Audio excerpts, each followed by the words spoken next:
Carlos Reni y Radio Internauta presentan Entrevista. Amigas y amigos internautas del mundo, gracias por estar con nosotros nuevamente a través de nuestras redes sociales, de nuestro canal de YouTube. Ustedes pueden darle a la campanita, a suscribirse y por supuesto estar con nosotros siempre con cualquier invitado de gran importancia como el que tenemos hoy, a Jairo Franco. Jairo Franco, un profesional, actualmente vive en Nueva York o cerca de Nueva York, y además de eso vamos a conocer su vida, cómo fue los comienzos de Jairo Franco en Colombia, luego en Venezuela y luego su viaje a Estados Unidos. Pero en resumen nos va a contar un poco más también de sus anécdotas, de su carrera como profesional, de lo que se refiere a la producción audiovisual y todo el camino deportivo que también tuvo. Vamos a darle entonces la bienvenida a Jairo Franco. Bienvenido, Jairo, a Radio Internauta. Gracias, Carlos. Por supuesto, estamos a la orden. Cuéntanos un poco cómo fue, como ejemplo de las nuevas generaciones, un profesional como tú que ha llevado tanta experiencia y tantas cosas que has hecho en el área audiovisual, incluso en el área deportiva, ¿no? Cuéntanos de dónde eres, dónde naciste y cómo comenzó en esas primeras etapas a incursionar en el mundo profesional, ya después como Jairo Franco, un profesional de los medios de comunicación. Bueno, sí, yo soy santanderiano, yo nací en Bucaramanga, en Colombia. Mis padres querían que yo fuera seminarista, me enviaron con los redentoristas y terminé mi bachillerato. Yo no quería seguir con la comunidad y entonces tenía que validar o estudiar en un instituto para aquella época, INEM, en Colombia, para, digamos, validar el pensum y poder ir a la universidad. Ingresé pronto a la Santo Tomás a estudiar leyes, pero a la vez el fútbol robaba mi tiempo, una de mis dos pasiones. Eso me alejó y evitó que yo me graduara como abogado, debido a que tuve una oportunidad, estando en el Atlético Bucaramanga, de poder salir a Valencia, en Venezuela, posteriormente a Colón, que estaban empezando con el fútbol, más tarde tuvieron el fútbol profesional, y luego de ahí tres personas muy conocidas del Táchira, don Paco Méndez, Gaetano Greco, que acaba de morir. Acabó de fallecer, sí. Un Sí, homenaje póstumo, de verdad que vamos a hacer hoy, ¿no? A Gaetano sí, también, ¿no? sí, sí, por supuesto, uno de los pioneros en el fútbol profesional en el estado Táchira. Ellos tres fueron y me buscaron cuando yo estaba en Colón, y de esa manera vine al Deportivo Táchira, que fue, digamos, el primer motivo que me llevó a San Cristóbal, donde luego me quedé muchos años antes de venir aquí a Nueva York. Ok, Jairo, cuando empezaste en el fútbol profesional, llegaste a Táchira, ¿qué jugadores recuerdas que militaron contigo vistiendo la camiseta? Jugadores que compartieron y que hoy en día, pues, obviamente están retirados del fútbol. ¿A quiénes recuerdas? Sí, bueno, mantengo contacto con algunos de ellos todavía, como los muchachos que trajo Veracochea cuando el Deportivo Táchira logra su primer título. Por ejemplo, con Héctor Tapia, que fue uno de los goleadores, con Ayamián, con Walter Ballarino, etcétera, con Yanio Cabezas también, que está acá en Estados Unidos, y algunos otros muchachos que salieron de la cantera en aquella ocasión, que yo los tuve cuando fui director técnico de las divisiones menores, como Milton Moreno, entre otros, el hermano de William Méndez, Cheo, etcétera, Cárdenas, Castellano, muchos muchachos que estuvieron en aquella época y que se iniciaban en las infantiles y posteriormente las divisiones juveniles. Sí, yo recuerdo al negro Miguel Osvaldo, por ejemplo, también, ¿no? Eres de esa época, ¿no? Aproximadamente, ¿no? Bueno, Miguel Osvaldo llegó al Deportivo Táchira más tarde. Yo lo alcancé a ver ligeramente en el Atlético Bucaramanga, cuando él vino con el arquero Landaburu de River y con otro muchacho Landaburu delantero. Sí. Recordamos a Tolizano también. Carlos, sí, Carlos, sí, Carlos. Desde que yo llegué ya estaba en San Cristóbal, sí. Sí, Silvera también, ¿no? Recuerdo también que pegaba muy bien al balón. Sí, sí. Carlos. César Silvera. Bueno, Y Silvera vino un momento, él andaba entre Portuguesa y Táchira, creo, en ese momento. el Coco Arroyo, también muy buenos jugadores llegaron al Poco Deportivo, ¿no? Arroyo, Socarrás, eran algunos de los Tocarras, compañeros en exacto. la sede del equipo, vivíamos en la Sí. sede del equipo. Eh, Estaba Nieto, que debe estar ahí Ajá. en Cúcuta. Posteriormente trajeron a Arnoldo Iguarán, creo que uno de los jugadores más cotizados que tuvo Deportivo Sí, Táchira. sin duda que Iguarán fue un jugador pues, que marcó pauta en el fútbol internacional, ¿no? Sabemos con la selección Claro. Colombia y también jugó en el Cúcuta Deportivo, ¿no? ¿Te Es recuerdas? uno de los goleadores históricos de la selección Colombia, tiene un premio a mejor jugador de América, del continente, y una extraordinaria persona, muy serio, muy disciplinado Sí. y una gran persona. Bueno, ¿cuándo te retiraste del fútbol entonces? ¿A qué edad fue que te retiraste y por qué motivo? ¿Alguna lesión o fue una decisión propia? No, yo jugué muy poco tiempo. Yo empecé jugando en las divisiones inferiores del Bucaramanga cuando salí del seminario. Mm, Yo pasé por la división de ascenso. En aquella época no es el ascenso que hay hoy en día para jugar en la primera división, sino era como una segunda división que se mantenía sin ascender y de donde tomaban jugadores los equipos profesionales mm, para, digamos, remozar la nómina titular. Eh, Del Atlético, cuando entré a la universidad, yo ya no estaba jugando. El primer técnico que yo tuve fue el técnico paraguayo y ex arquero Adolfo Riquelme. Y de ahí pasé a la asistencia de gerencia, pasé en una parte administrativa mm. mientras seguía dirigiendo divisiones menores. Ah, En qué ese bueno. grupo recuerdo muchos jugadores como Vera Lima, como Rivero, Ardila, etcétera. Sí. Pasé por algunos equipos ahí de la ciudad de Bucaramanga, Lobería Argentina, Guayos Player, etcétera. Y de pronto fue todo muy rápido. Sí, sí. Fue cuando se dio la posibilidad de ir a Valencia, se había hecho un contacto con un banquero, Benito Baxani. Mm, Allí no pude estar porque cuando llegué, en estas tapas que tienen de riego los estadios, una quedó destapada al parecer y en un juego giré ah, mi rodilla caramba. y la cadera. Y eso me Wow. provocó una lesión que fue de por vida. De hecho, dentro de poco creo que voy a una cirugía por ese mismo motivo, Sí, sí, sí. porque con el tiempo eso vuelve y se daña.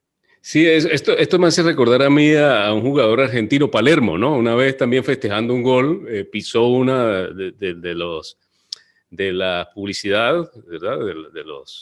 De los vallas publicitarias, exactamente, y pisó mal y la barra le cayó de una de las rodillas, algo así fue. También cosas realmente que pasan extrafutbolísticas, ya no fuera del terreno de juego, ¿no?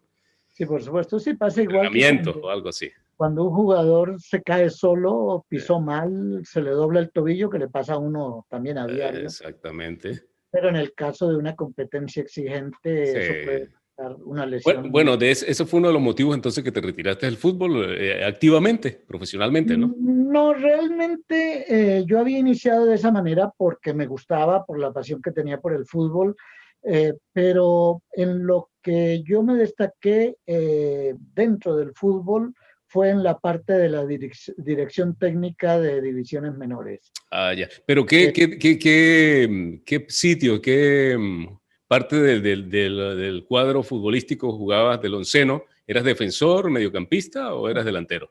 No, yo era puntero izquierdo y debido a lo bien que le pegaba con la izquierda, el señor Riquelme me llamaba Rivelino. Ah, qué anécdota, ¿no? Bueno, Pero como tú dijiste, una pasión el deporte, ¿no? sí, sí, Definitivamente. la verdad yo no estaba para jugador, no había seguido todo el proceso como debía ser. En Mm, aquella época nada que ver con las épocas actuales.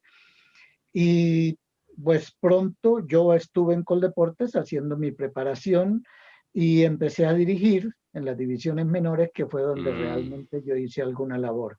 Ah, Posteriormente me retiré, digamos, de ese trabajo. En Venezuela en el fútbol todavía no se tomaba muy en serio. te enamoraste de algo importante, que es de las producciones audiovisuales, ¿no? Sí, yo Después. había hecho antes un curso, mi papá también me había pedido que como no me había graduado en leyes, volviera a la universidad Y yo volví, pero volví a la Javeriana en comunicación social a estudiar dirección y producción de televisión. Mm, Había hecho un curso antes en una academia de Buenos Aires de cine como realizador de cine o cinematógrafo. qué bien. Eh, ya estaba inclinado desde muy joven. Yo siempre cargaba una cámara Ah, fotográfica en aquella tenía, época de rollo tenías, blanco y negro, claro, de claro. formato 120. Y bueno, estando ya en el Táchira, yo ya había iniciado primero con un cineclub en el 76, que pronto se convirtió en un grupo de producción cinematográfica, siendo uno de los primeros grupos que hacía esta labor en el estado Táchira. De hecho, somos algunos de los pioneros junto a la Universidad de los Andes y algún otro compañero, perdón, junto a la UNED y algunos de los compañeros que estaban allí, y fuimos los primeros que empezamos con esta actividad. Yo lo llamé, nos reunimos, digamos que juntamos esfuerzos y empezamos a organizar el cine, formando el Cinearte Táchira, que cuando inició empezó como unas 50 personas y terminó teniendo en menos de 5 años más de 300 miembros dedicados a la producción de cortometrajes en el estado Táchira.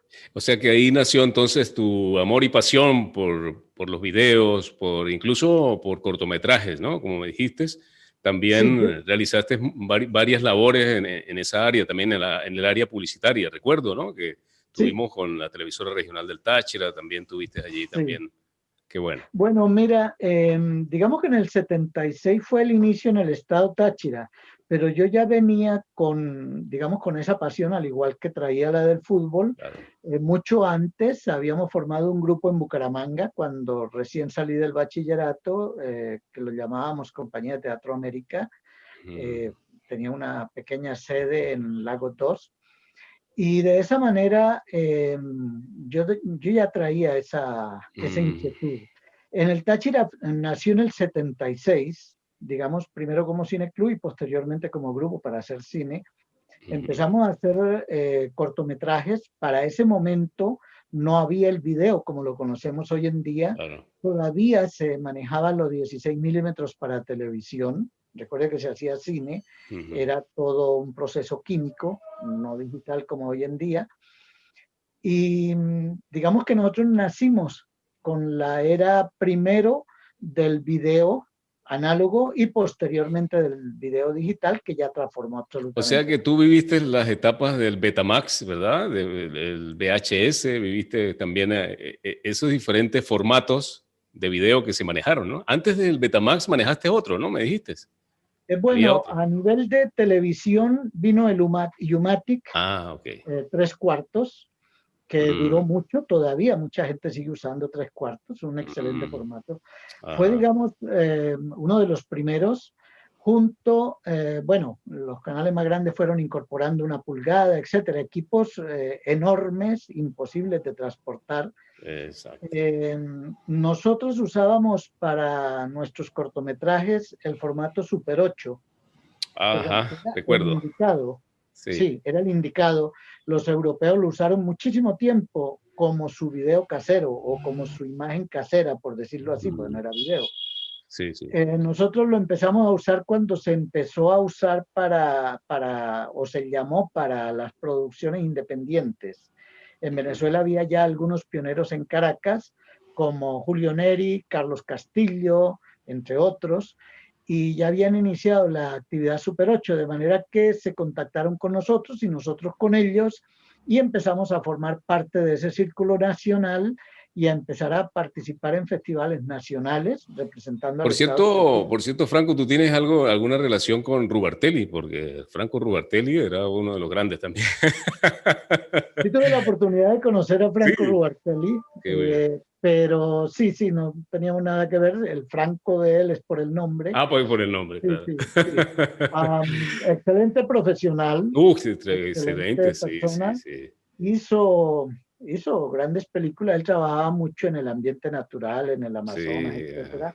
al igual que Diego Rizquez, que ya murió, que ya no está Ah, con nosotros, que hizo sí. Sinfonía Tropical, Bolívar, Ujú. América, Y etcétera. tú recuerdas Bolívar Films y todas esas, ¿no? Sí, claro, sí, sí, Productoras de sí. televisión de esa época, ¿no? Sí, ¿Te sí, por acuerdas? En supuesto. Venezuela. Viviste Sí, esa etapa íbamos, también. yo iba por allí al Cafetal, a Caracas, porque obviamente no teníamos laboratorio de cine en el Ujú, Táchira.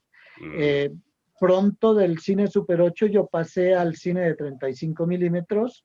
Tuve una cámara Arriflex. Para aquella época, pues era una joya portátil. Y yo empecé también a hacer, creo que fui uno de los primeros que empezó a hacer comerciales en 35 milímetros. Me acuerdo un señor en teatro, en uno de los teatros ahí en San Cristóbal, el señor Blanco, de origen cubano creo. Él fue el primero que hizo negocio conmigo. Yo realizaba las tiras en 35 milímetros de comerciales y las colocábamos en los teatros ahí en la ciudad. Qué bien, qué bien, qué Eso bien. fue alterno, ¿no? Fue la parte Sí, comercial. Yo aparte, también tomé un penthouse en la Torre Sofitasa y allí formé, digamos, que la primera productora. sí recuerdo, sí recuerdo. ¿Cómo era que se llamaba? Films, algo así también, ¿no? Bueno, primero fue Franco Film, que fue un Franco pequeño Film, estudio, exactamente. y Ajá. posteriormente la productora fue Royal Film, que Royal. se, digamos, se registró de esa manera. Cuando llegué acá a Estados Unidos también hice el mismo registro. Exactamente. Sí, recuerdo que es una época de oro, ¿no? De Venezuela también, ¿no? En muchos Sí, claro. aspectos, definitivamente. Sí, se Ahora, producía mucho cine, ¿no? ¿cuántos hijos tiene? Porque siempre la parte humana del productor, vamos a Bueno, la parte privada de Jairo Franco. ya. ¿Cuántos hijos tiene? Tenemos que separar, digamos, diferentes etapas. Yo me he Ajá. casado 3 veces. Tres Eh, veces. sí, A la cuarta es la vencida, dicen, o a la quinta. debe ser. Ojalá A sea la la cuarta. cuarta. La Ok. primera vez tuve una pareja, Ajá. nacieron en Venezuela. Y la segunda vez acá en Nueva York, son americanos los hijos, que son los que viven actualmente conmigo. Claro, claro, claro. Jairo, Sí. cuéntanos un poco con respecto a toda esa carrera que viviste bueno, en Colombia fue como un comienzo, ¿no? Pero el desarrollo que tuviste en Venezuela como cineasta, cuéntanos un poco aquellas vivencias, ¿qué es lo que más recuerdas con aprecio y que dejaste una honda huella, ¿no? En una producción en el estado Táchira, en Venezuela. Cuéntanos de esto.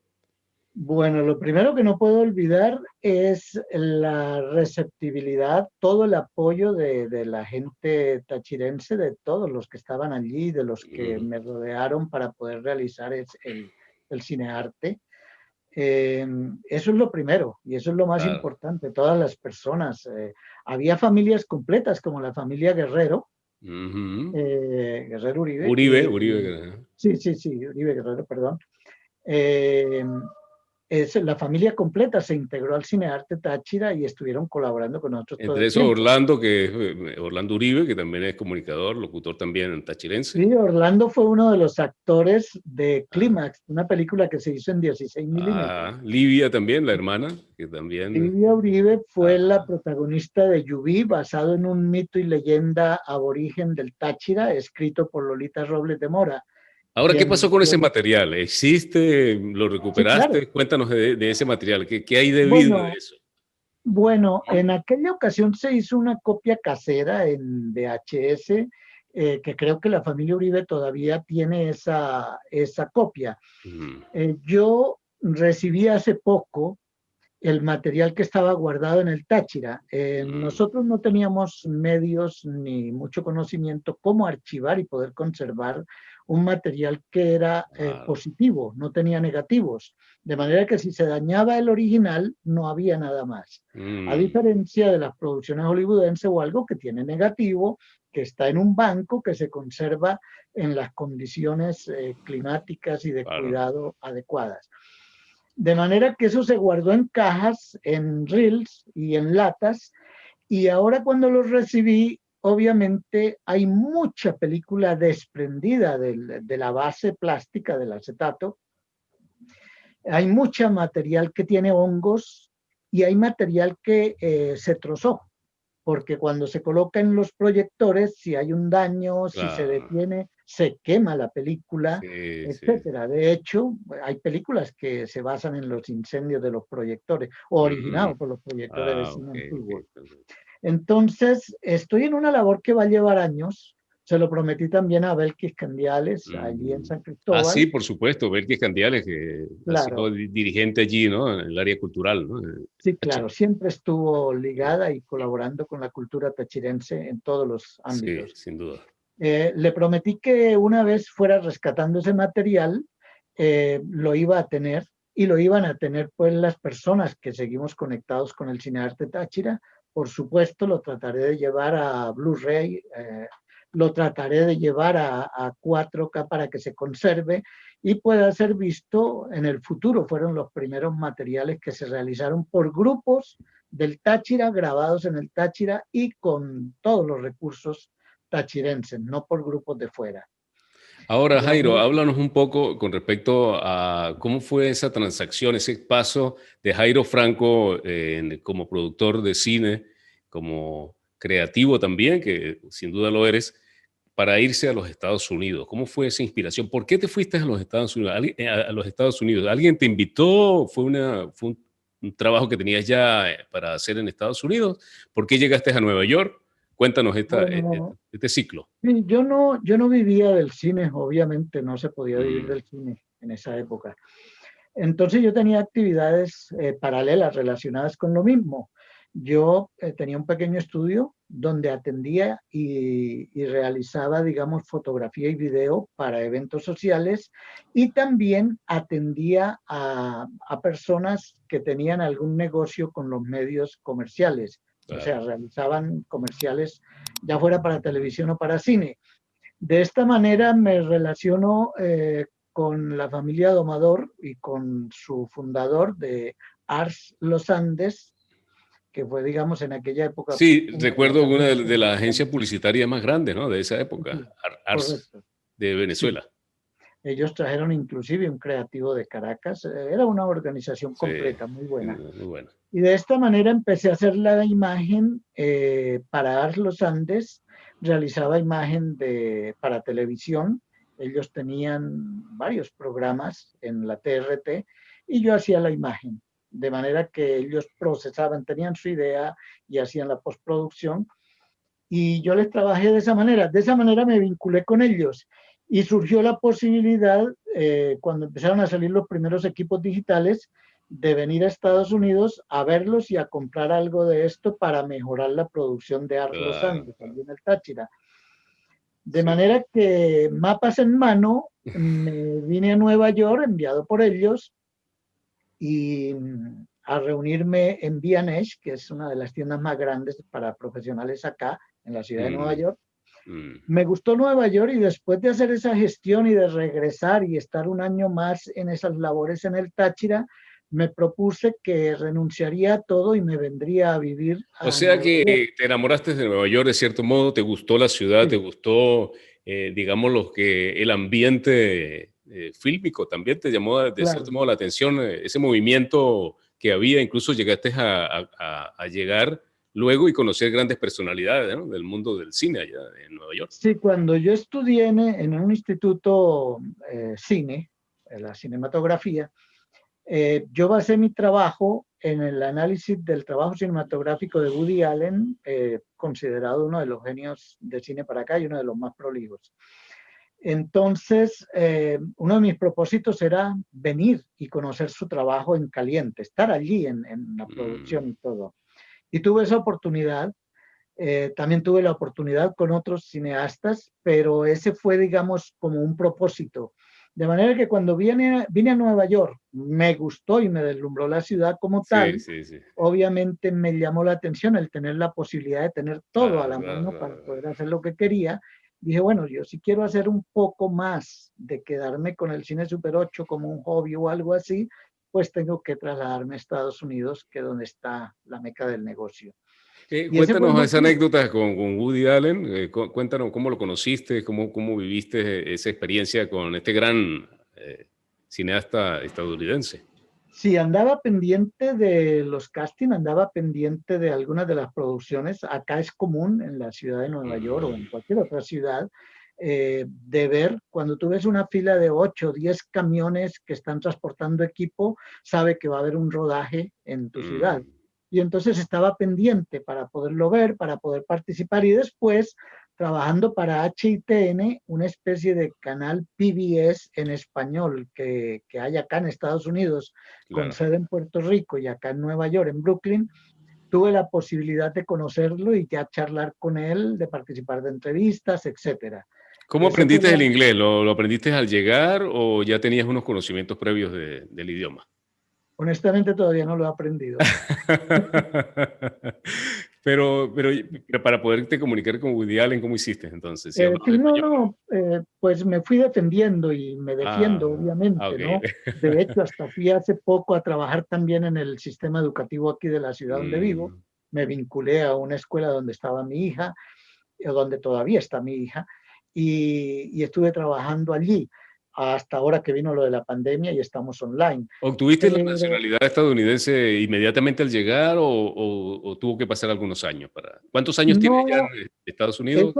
eso no era tan rápido y mucho menos ahora. Mm, Yo vine, cuando vine para acá, yo había hecho mis prácticas, le dije que había estudiado en la Javeriana, en Bogotá, en la dirección y producción de televisión, y mis prácticas las hice en RCN, ahí en las Américas, en la Avenida de las Américas. Yo tuve como compañera a una de las directoras de RCN, Amparito Gómez, y algunos otros compañeros que venían de otros países a estudiar ahí a la Javeriana, inclusive mm, de Italia. Yo hice un Super 8 ahí en Bogotá mientras ah, estuve en la Javeriana, ok. virtud de una esposa con la cual me dieron un premio en Francia, el Met. Mm, Eh, de manera que cuando vine a Nueva York, sabía que RCN tenía una emisora de la cadena aquí. Me vinculé con ellos, el señor Alarcón era el director, y me dieron una posibilidad extraordinaria de producir 3 programas en sociedad. Ellos ponían el canal, yo ponía la producción, les entregaba, por decirlo de alguna manera, la lata lista y ujú, partíamos los ingresos y los gastos de esa producción. De esa manera me vinculé, tuve que ser empleado un tiempo del mm. canal y con ellos inicié mis trámites de, digamos, como empleado para ser contratado y para poder tener mi documentación.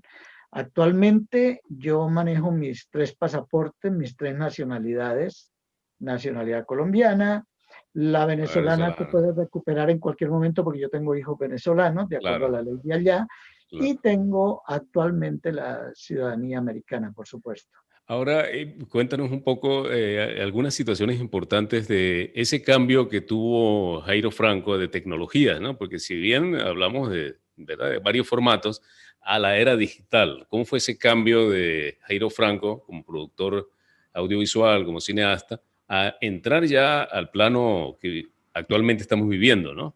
¿Cómo fue eso, Jairo? Bueno, mira, de haber empezado en los procesos químicos, porque cuando yo Mm, empecé no había nada de video, y de haber llegado a esta época digital en la manera como se está manejando hoy en día, hay un sí, cambio increíble. que nadie se hubiera Ah, imaginado. sí, sí, Si en este momento se levantara alguien que se nos adelantó y que murió en aquella época que estábamos empezando, se claro. volvería a morir, volvería a Sí, fallecer. sí, Es indudable. imposible.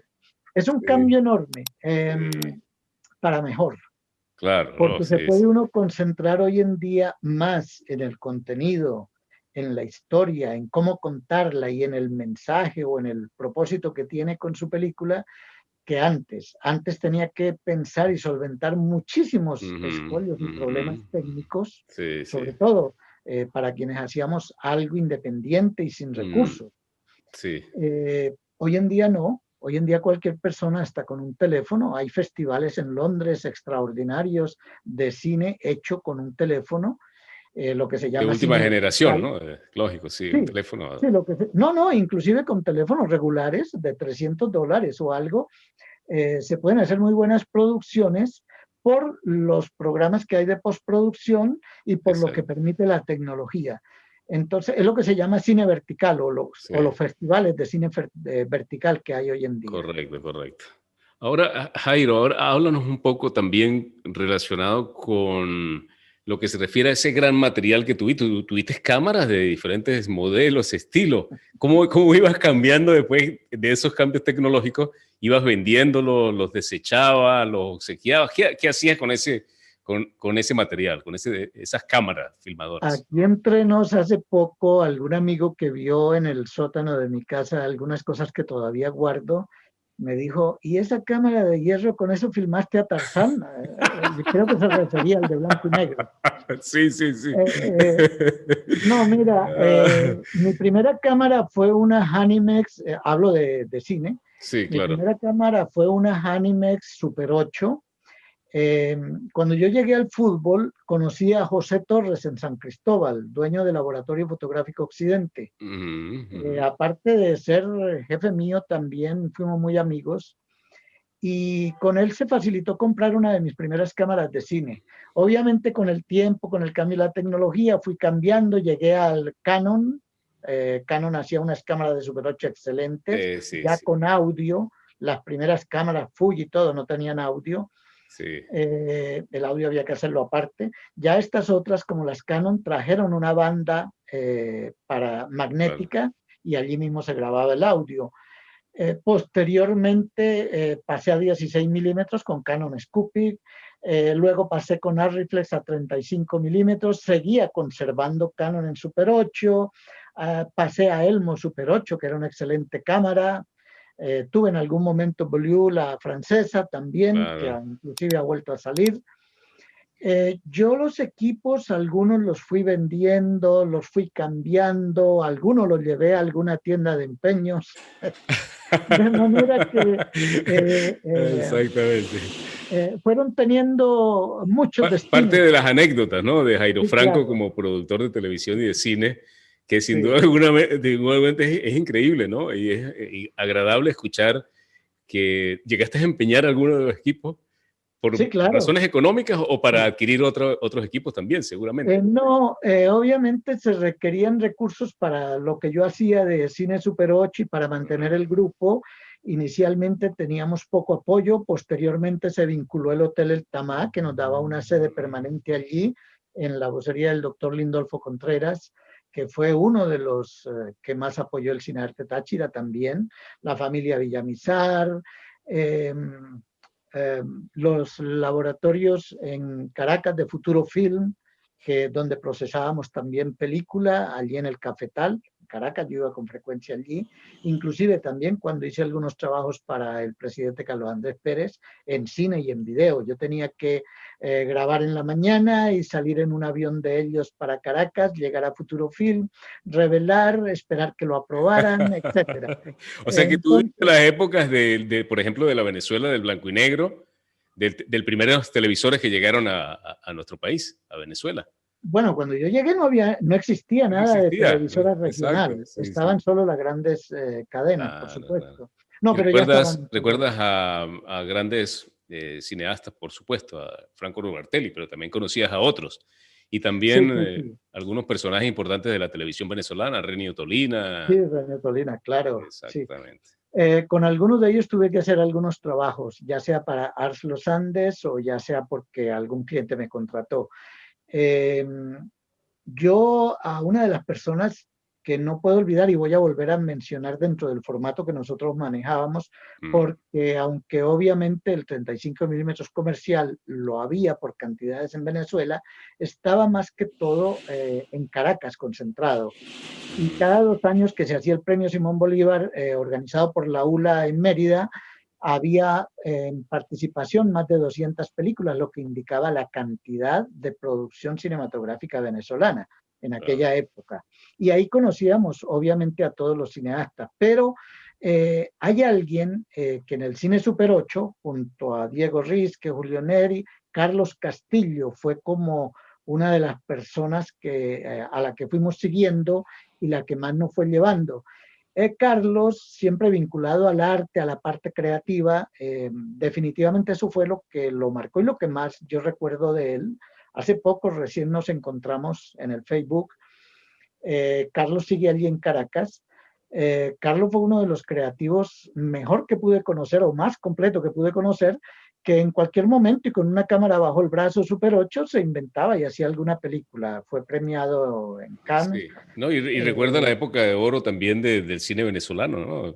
También una sí, época, igual claro. que la mexicana, vino una época venezolana también, con grandes películas, ¿no? Que se hicieron en la capital, sobre todo en Caracas. Sí, claro. Excelentes Sí, sí. producciones, ¿no? También en esa Había época. productoras independientes, había Mm, cierto apoyo del gobierno, estaba, bueno, la también. Cinemateca Nacional, sí. Bueno, eran una serie de organizaciones y empresas que en realidad se dedicaban al cine, pero se concentraban en Caracas más que todo, ¿no? ¿Alguno de tus hijos ha seguido la carrera tuya del cine, de la televisión, de algo relacionado por lo menos? ¿O ninguno ha tenido No, esto? los pequeños están todavía en su etapa escolar, Claro. eh, están en 13 años, entra apenas al high school mi hijo y mi hija está todavía, va a la media escuela, acá hay primaria, media escuela y high school. Mm, Pero los mayores, el primero se dedicó a la contaduría y se fue con una mm, compañía suiza que asesora transnacionales, viaja por diferentes partes del mundo. No mm, tenemos prácticamente contacto. mm. Y la segunda, digamos, la hija de ese primer matrimonio se graduó en criminalística y posteriormente, después de estar en una corte en Manhattan, decidió irse al ejército, al Army, Ah, y mira. eh, se retiró recientemente como veterana de guerra de Afganistán. Wow, bueno, tienes Sí. hijos grandes, hijos pequeños. Total que ninguno siguió tu carrera, ¿no? No, no, no, no, no. Ahora, cuéntanos un poco sobre tu plano de admiración. Sabemos que Woody Allen, ¿no? Era uno de los grandes que tú admirabas. Pero digámoslo de las producciones de cine que recuerdas en tu carrera, algunas que te hayan marcado como un ejemplo para ti o que haya sido de una u otra manera influyente en tu carrera profesional, Jairo. Sí, hay muchas películas y hay muchos cineastas. Es muy difícil pensar en una sola. Pero no puedo olvidar, por ejemplo, cuando vi Los fantasmas del sombrerero, donde actuaba Charles Aznavour, francesa. Mm, Eh, Esto en la época que estaba estudiando cine. No puedo olvidar posteriormente Betty Blue, también francesa, de Benier. Bueno, muchas producciones de Woody Allen, de Fellini, desde Il Vitellone, que fue una de las primeras que vi. mm. Afortunadamente, con lo de la tecnología, con el advenimiento del Blu-ray, del 4K, he podido recopilar más o menos unas 1500 películas en estos formatos y conservarlas para verlas cada vez que se me ocurre. Ahora Inclusive que algunas no hablas, las he abierto. ahora que Sí, hablas sí. de formato, Jairo, háblanos con qué editas, o sea, porque tú eres también, aparte de camarógrafo, eres también guionista, eres productor, pero dentro de todo esto, para ser director de una orquesta como la industria del cine, sin duda alguna utilizas también hoy en día y actualmente, ¿qué software utilizas para la edición? Bueno, yo estuve luchando, y digo luchando porque Adobe Premiere nos mantuvo luchando a todos hasta que se fue posicionando. Hoy en día está terminando de posicionarse. Yo no diría que es el número uno, pero yo empecé en aquella época con Adobe, estuve con Adobe Premiere desde, Ujú. wow, mucho antes del Windows NT, algo así. Mm, Eh, bueno, luché con Adobe Premiere. La edición no era mi facilidad, mi parte, digamos, destacada. Lo mío era escribir, desarrollar la idea y dirigir, organizar toda la sí, producción. claro. Posteriormente tuve que hacerlo y en la parte de los eventos sociales lo tuve que hacer, así como en muchos comerciales. Pero después fui descubriendo que junto a Adobe Premiere, que tiene algunas limitantes, lo mejor era tener diferentes programas y mezclar algunas cosas, hacerlo en unas, otros hacerlo en otras. Yo, por ejemplo, no llegué a usar nunca After Effects, no obstante Mm, estar en Premiere. claro. Conocí una compañía alemana que hace poco compró a Sony, del software de Sony. Mm, Eh, con ellos empecé a trabajar, me gustó lo que hacen, el ancho de banda de lo que se edita es bastante bueno. mm. Y hoy en día lo que yo considero, pues que podría ser el número uno, trate de pasar por Blender, que es europeo y sin costo, pero estoy en este momento conociendo y tratando de especializarme con DaVinci Resolve. DaVinci era antes el equipo donde se hacía el proceso de color y de efectos para el cine comercial. Hoy Mm. en día ellos están en la etapa digital, producen unas excelentes cámaras y tienen lo que yo podría decir el mejor programa para editar actualmente. Ni siquiera Qué, Final Cut ni esto. qué bien, qué bien, qué bien. Sin duda alguna, también eso ha sido también las etapas de la tecnología, los cambios que ha habido en la tecnología también, me imagino. A comienzos, ¿trabajabas entonces con qué software al comienzo entonces? ¿Recuerdas Eh, las mismas o tiene bueno, tanto tiempo ya Adobe para más o menos? Ah, había una compañía que producía los osciloscopios y producía algunos switches para los canales de televisión de hace muchos años, sí. de recién que empezó, digamos, a desarrollarse esta tecnología. Y ellos sacaron un software DTS y no recuerdo ahora cómo se llamaba el programa exactamente, pero cuando salió, fuimos de los primeros que lo compramos con una tarjetica muy incipiente que permitía conectar. Mm, Era algo muy, muy claro. rudimentario, pero nos emocionaba poder obtener 30 segundos con esa tarjeta o algo. Y Me estábamos imagino. muy emocionados. Yo tenía un grupo de amigos de Ajá. diferentes países, O de sea que tú República viviste, Dominicana. tú viviste fuerte la etapa, o sea, mejor dicho, disfrutaste, porque también uno se disfruta cuando se trabaja en una profesión que es pasión, que gusta, del blanco y negro, ¿te acuerdas? Cuando en la parte fotográfica tú tenías que pasar eso, ¿verdad? Sí. Por un cuarto oscuro, ¿no? ¿Te acuerdas? Bueno, yo empecé por tener de niño una cámara Diana de plástico. Me costó unos ¡Wow! 15 pesos en Colombia cuando ¿Te era acuerdas niño. las Kodaks? Kodaks era la Sí, marca, ¿no? no, sí, claro, ya estaba Kodak porque Fujifilm, era el algo que así era. producía, Kodak era el que producía los rollos, pero esta cámara fue lo primero que yo tuve acceso con un dinero que me regalaron. Costaba Mm, 15 pesos, imagínate, en aquella imagínate en época. esa época. Cuando yo empecé a vincularme al fútbol, le pagaban a uno 2.000 pesos, imagínate. Bueno, entonces esa cámara fue mi primer contacto con pues con poder atesorar las imágenes y Claro. usaba un rollo de formato 120, grande, Ok, de muy buena calidad, en blanco y negro, por supuesto, no había color. claro, estoy de acuerdo. Posteriormente surgió el color y se podía usar la misma cámara. Yo todavía conservo algún negativo, algunas fotos todavía hechas en esa época. Qué bueno, Jairo. De verdad que es una historia lo que tú tienes en tu vida, toda tu vida dedicado casi desde muy joven, como tú dices, desde que estabas en la universidad, de que estudiaste en Colombia también, te preparaste para lo que es hoy en día y lógicamente toda tu experiencia.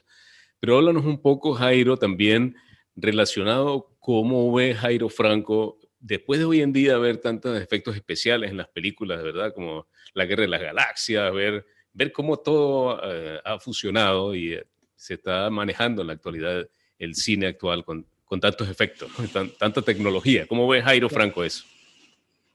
Bueno, mira, yo siempre pensé que esto es como el gusto, como al hombre que le gusta una mujer gorda, al que le gusta una flaca, al que le gusta que sea cari larga, cari redonda, etcétera.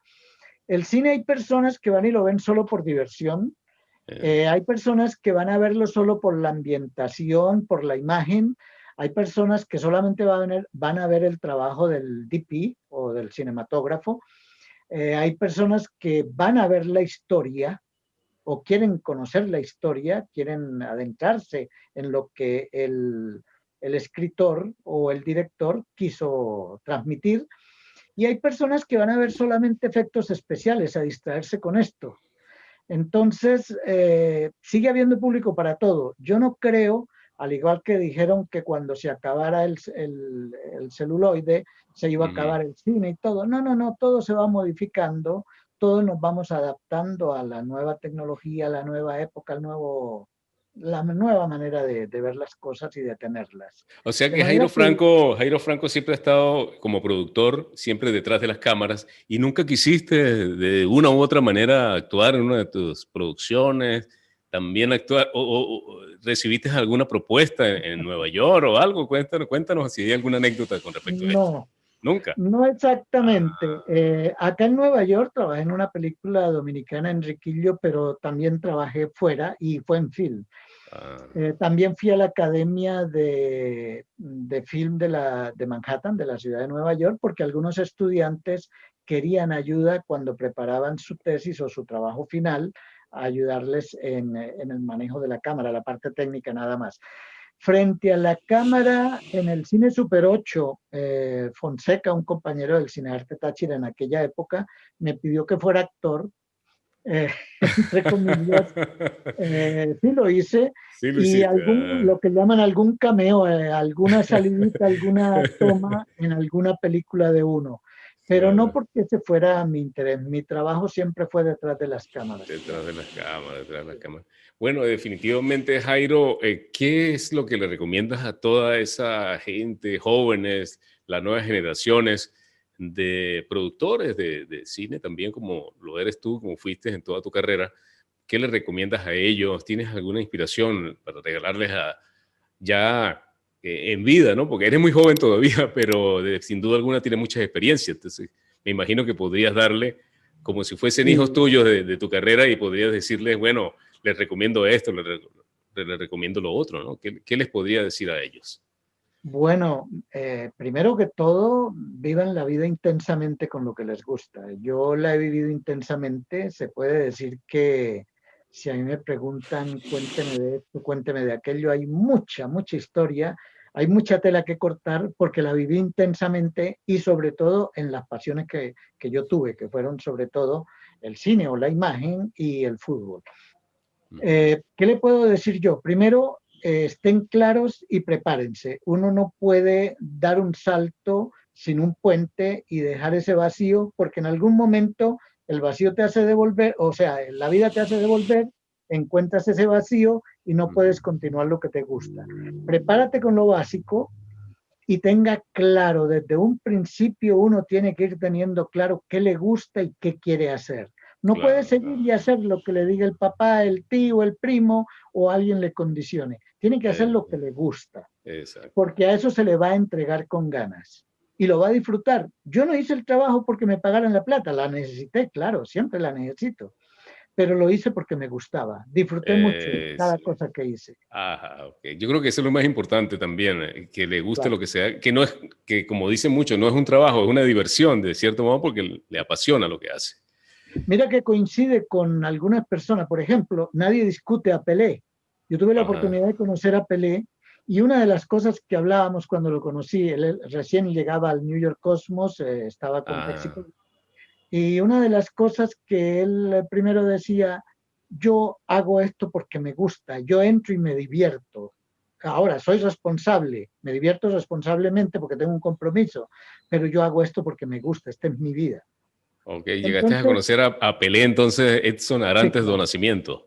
Sí, ¿Y qué sí, sí, opinas sí. tú de Pelé y de Maradona? Ya que ya hace recientemente pues se nos fue Diego Armando Maradona, un gran futbolista. ¿Qué opinas Sí. para ti quién es mejor, Maradona o Pelé? Bueno, primero que todo quiero hacer una salvedad. Yo tomo a Ujú. Maradona como el futbolista. Su vida privada es de él. Claro. Eh, yo no tengo ninguna duda, habiendo visto en persona, habiendo visto películas, al único que no vi en persona fue a Di Stéfano. Pero de ahí para acá pude ver a los demás o en persona o en películas completas o en partidos, en transmisiones. Para mí no hay discusión. Pelé está adelante de todos, adelante Mm. de todos. Además, muchos goles, ¿no? Más de 1000 goles.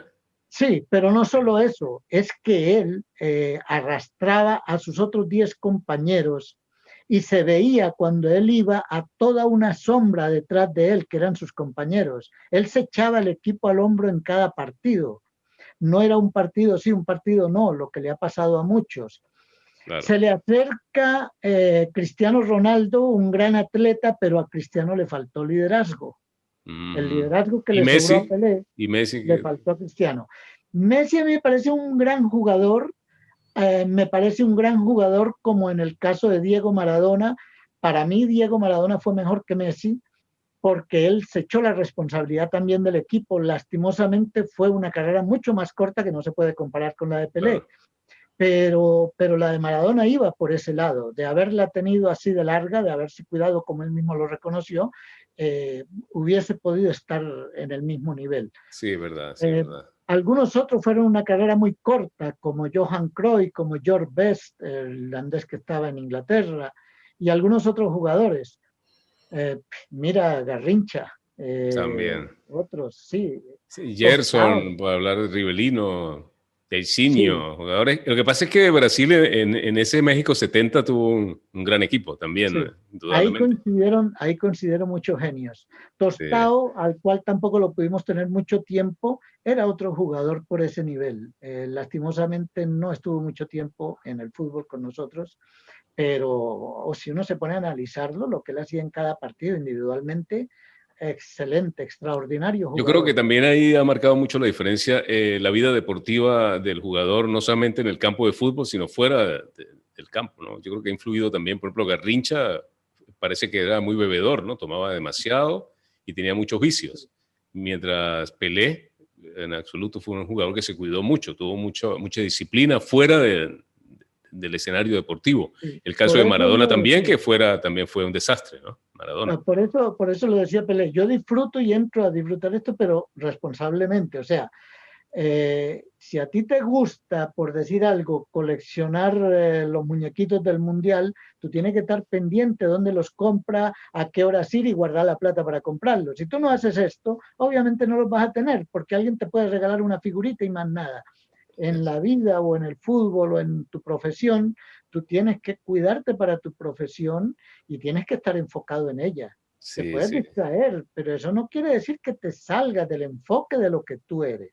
¿Ves? Exactamente. Bueno, Jairo, finalmente estamos ya llegando al final del programa. Cuéntanos finalmente qué nos quieres decir con respecto a tu carrera, a tu vida profesional, ya para despedida de este encuentro que hemos tenido entrevista a través de radiointernauta.com y de nuestras redes sociales y de nuestro canal de YouTube. Cuéntanos un poco, Jairo Franco, hoy en día, en pleno 2021, ¿no? Después de esto que hemos vivido este año 2020 con esta pandemia mundial. Sí, un año atípico, Sí, pero que nos puede servir para muchas cosas. sí. Mira, primero agradecerte, Carlos, agradecerte la amistad, agradecerte la entrevista, tu organización.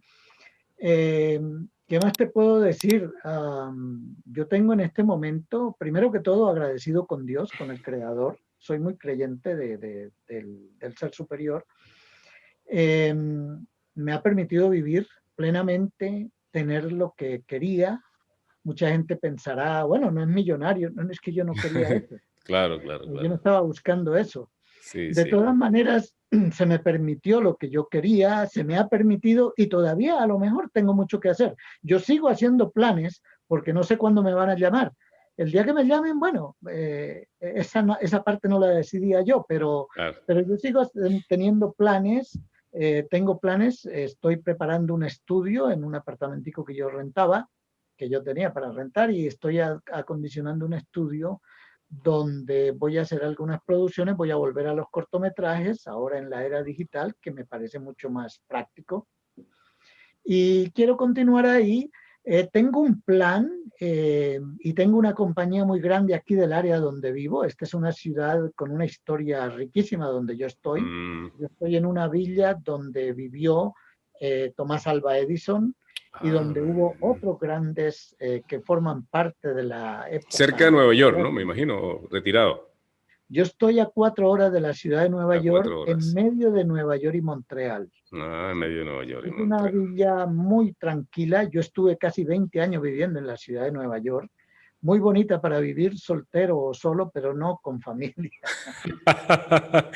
Espero que nos veamos allá en Nueva York y pueda contribuir con tu trabajo, Jairo. Por supuesto, aquí a Desde la hace orden. muchos años yo recuerdo que tuvimos la oportunidad de estar en Nueva York juntos, ¿te acuerdas? Y Ya, fue una sí. decisión mía haber tomado la decisión para estar contigo y de repente estuviésemos allá todos estos Claro. años hubiésemos estado en Nueva York seguramente. Pero Sí, sí, bueno, habían hecho planes, eh, pero igual eso no, mientras estemos vivos existen. nunca es tarde, nunca es Sí, tarde, sí, nunca es tarde. exacto. Tú me has Sí, dicho algo muy importante cuando hablaste en resumen de tu recomendación para las nuevas generaciones, es que nunca es tarde y todos los días se aprende algo nuevo, ¿no? Y que claro, siempre hay que estar en constante aprendizaje y que definitivamente siempre se está comenzando y siempre hay nuevas etapas y nuevos sueños para cumplir, Jairo. Seguramente tienes y así es. te deseo de que ojalá que podamos estar en Nueva York y podamos allá compartir esa experiencia que tú tienes y poder disfrutar, como tú dices, disfrutar de lo que nos gusta, ¿no? La televisión, la Por radio, supuesto. los audiovisuales, el cine. Pues. Sí, sí, claro, Sí, sí, así sí. es. En Bueno, este Jairo, momento, sí, no hay que detenerse, hay que vivir eso. hasta el último momento que se nos regala, porque pues si nos ponemos a ver, la vida es bastante corta. Hay que vivirla Ahí está Woody plenamente. Allen, ¿no? ¿Qué edad tiene Woody Allen? Y todavía, ¿no? Me imagino. Está ahí, ¿no? Exactamente, sí. Está en una vida muy completa y no ha parado de No ha producir. parado bueno, ahí Sí, está. Ahí está el ejemplo de Woody Allen también. así es.